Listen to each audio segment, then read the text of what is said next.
Don't you want it? Don't you want it? Don't you want it? Don't you want it? Don't you want it? Don't you want it? Don't you want it? You lose your little mind. My Deadlights. So, welcome to the Deadlights podcast mini. I'm your host, me Sam. I am Mini Leslie, bringing you your mini episodes of these mininess. And today, we're going to have a little mini review about the Black Phone. Black Phone! From 2021. After being abducted by a child killer and locked in a soundproof basement, a 13-year-old boy starts receiving calls on a disconnected phone from the killer's previous victims. Hello? Hello, I'm dead. Hello, I'm dead. I'm very dead and very childlike. Yeah. A lot of We're dead children. kids. A lot of dead Lots kids. of dead kids. So we saw this last week, technically, like last Tuesday or something. Yeah. And we actually, confession, got there probably like 5 minutes late. We were running very late. So late. Yeah. Lots which was unfortunate. But yeah, lots to do with public transportation. Oh, yeah. That fun DV stuff. bikes. So it might have missed like the first 5-ish minutes, but we pretty Yeah. much got what was going on. I feel like we didn't miss much. I don't think we could have, really. No, we really didn't miss much from what I was told. Okay. So, but I ended up really enjoying this movie. Yeah. I thought this was a really good one. Same here. This was Scott Derrickson that directed this movie, and he's the same director as Sinister, which Ethan Hawke was also in. And Sinister is one of my favorite horror movies for sure. So scary. For sure. For sure. Yeah, it's terrifying. It's very scary. Yeah. And this was definitely an equal amount of creepiness. What I really, and I've said this over and over again, what I really enjoyed, because this time around we brought a bigger crowd with us, is the moments of scariness or laughter or whatever, and we get to experience that together. But there's something about all of us just like jumping and reacting that is, so dear. It is very nice to have that crowd. Though what I will say is this theater experience, that was the most amount of phones that went off in a theater I've ever... For a movie called The Black Phone, it was full of phones going off. Phones, for sure. But also, we had a member in the audience whose phone was actually going off, and they obviously picked it up, and it continued to ring. Their phone was ringing, the phone in the fucking movie was ringing, and I was just like, oh God. I was like, geez, okay, I get it. No one call me. Are these plants? Are these like plants that are like trying to add more phones?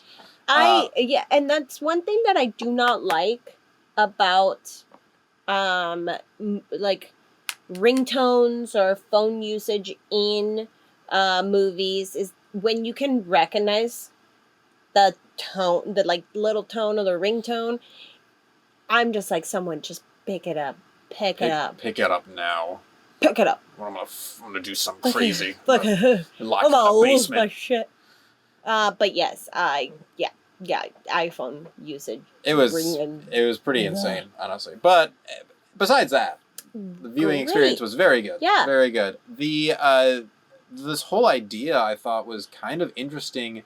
There's definitely this supernatural tie that's going on underneath this all, obviously, with him communicating with ghosts. But they kind of tied it to this... First of all, it takes place in the 70s, which is kind of a different aesthetic. But they also tied it to this like increase in serial killers and that whole identifying what a serial killer is. Coining the term and accepting that there can be a person that can go and murder people. Because just like they couldn't grasp the idea that there's a person that wants to at least, like, even just kill one person. And then that it's tied to all these people that are getting murdered too. Nuts. And then it comes to children. And it comes to children, the most vulnerable. Boys. And what I did enjoy about that idea was it then makes the police feel even more useless. They've never dealt with this kind of thing before, so they don't even know where to start. Mm-hmm. And then Ethan Hawke, who plays the serial killer, is this like fantastical, almost clowning kind of character, which makes him even larger than life and seem like this force that is like unstoppable. He keeps switching his mask that only cover his the mask chin. work. Yeah. It reminds me of the Joker. So yeah, very clownish. There's like balloons involved in that. Yeah, there were moments in which I noted, I was like, that clearly reminds me of it. Mm-hmm. They were shooting him and presenting him as a more than human kind of, like almost like a nightmare. Yeah. Or like a scary story that you hear at night.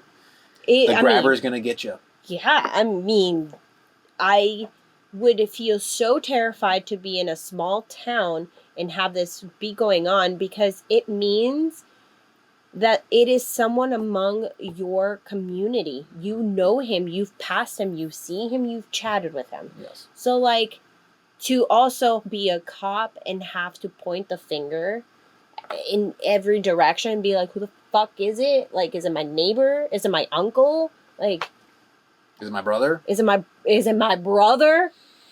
Yeah, that idiot, man. Yeah. Yeah, just going under the noses of everybody. Mm-hmm. This wolf in sheep's wool, you know? Like, and he was able to pass for, what did they say, like 5 murders at least? So, yeah, very scary reality. I mean, that's the reality of that we live in. Yeah. And also that this movie is also scaring us with. And then the whole other element is this supernatural kind of thing, which allows him and his sister and their like mother to can contact spirits or have there's some kind of, again, supernatural, more cultural, it seems like, ties to being able to have a sixth sense and an intuition, and I really like that aspect of the movie. Yes. Because the sister does seem like she is of some Native American, if not Mexican, Indian kind of background.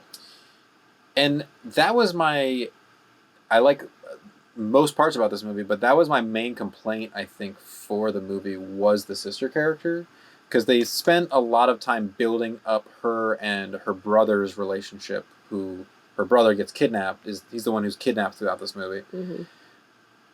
They spent a lot of time in the beginning building their relationship, which I think is very important. But then they don't... I felt like her story is a little anticlimactic about... They just didn't use her more and her powers more. Mm-hmm. I don't know. Maybe they didn't need to, and I think I need to see it again too to really like take that in.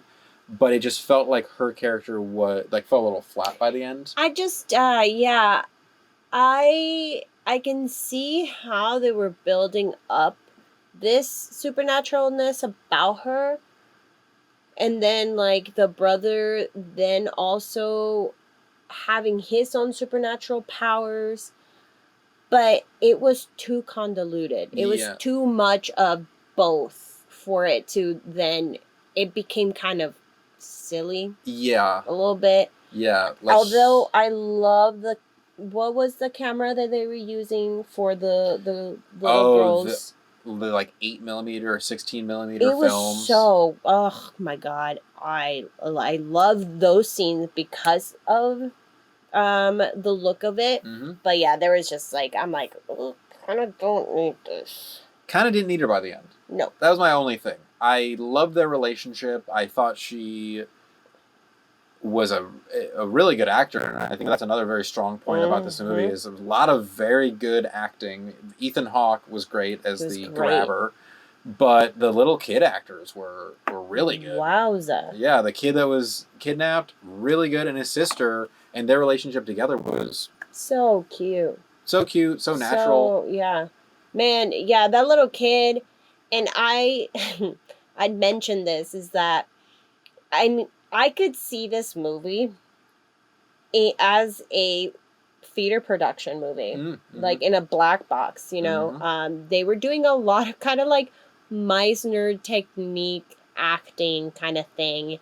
And it might have just been because for majority of the time we were in a basement and it was just like a square slab. Um, yeah, and there's just some things that I was just like, wow, this is very, because there was a lot of mirroring, and that's what you do in Meisner. You mirror a lot. Mm-hmm. So, Well, and they were. I think it's those facts plus they were giving us a lot of good meaty scenes. You know, there's a lot of great scenes between the grabber and the kid that he kidnapped, and that kid and his sister, that just like left us with like, wow, that was a very well acted scene. So many opportunities, I think, for good acting in the movie, and they delivered for sure. Yeah. I thought overall it was also very creepy and scary. A lot of dead kids. Yeah. And it was effective for sure. I want to see it again. Yeah, the dead kids is not great about the film, but yeah, and there's trigger warning, intense child abuse. Yeah, that was another part about it. It was so hard to watch. It just kept going. It was hard to watch for sure at a certain point. Yeah. One particular scene that was very in your face and disturbing, and it had nothing to do with supernatural. It was just like very real. So trigger warning for that's a good child abuse stuff, because that was. Yeah. I mean, it was a big part of the film, obviously, and a very effective scene. It's the 70s, baby. And it's the 70s. You know, they do it different back then. If you didn't spank your child, then you, as a parent, would get spanked by another parent.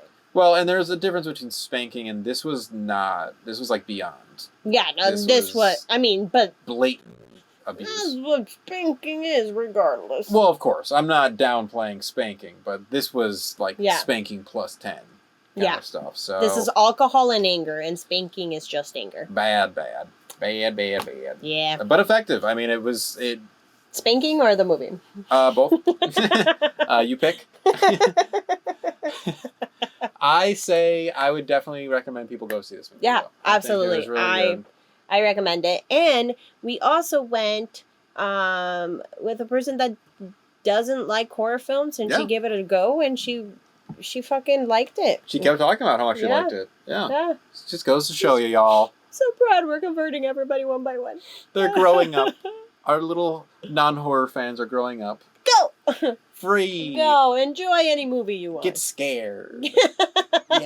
Never sleep. Never sleep again. You know, yesterday I was like, maybe I need to calm down because, and it wasn't any of the movies. None of these movies have given me nightmares, just to let you know. Cool. It must be the space. I am just scared of the true crime podcast that I listen to. Okay. That scares me more than any of the films that we've seen.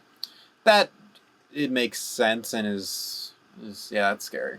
That's creepy on its own. The true horror is out there, y'all. Yeah, ghosts. Ghosts are more scary to me than, like, I don't know, the Black Phone or something. The Black Phone.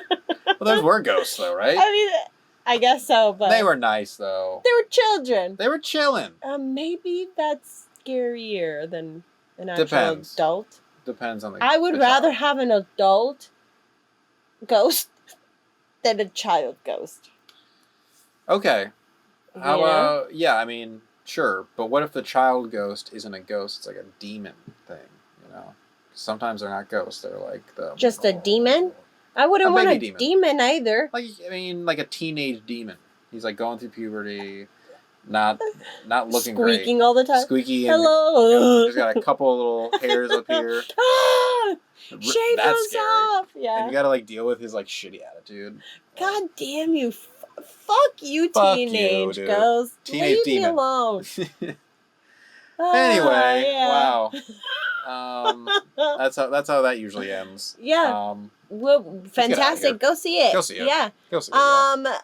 You can follow me on Instagram, Color Me Leslie, and me at BB Bridgie T, and us at the Deadlights Pod. Lights. Also, check out Playground Social, which is the studio that we're recording this at. We're right here, right now. Until next mini show, Let's get mini spooky.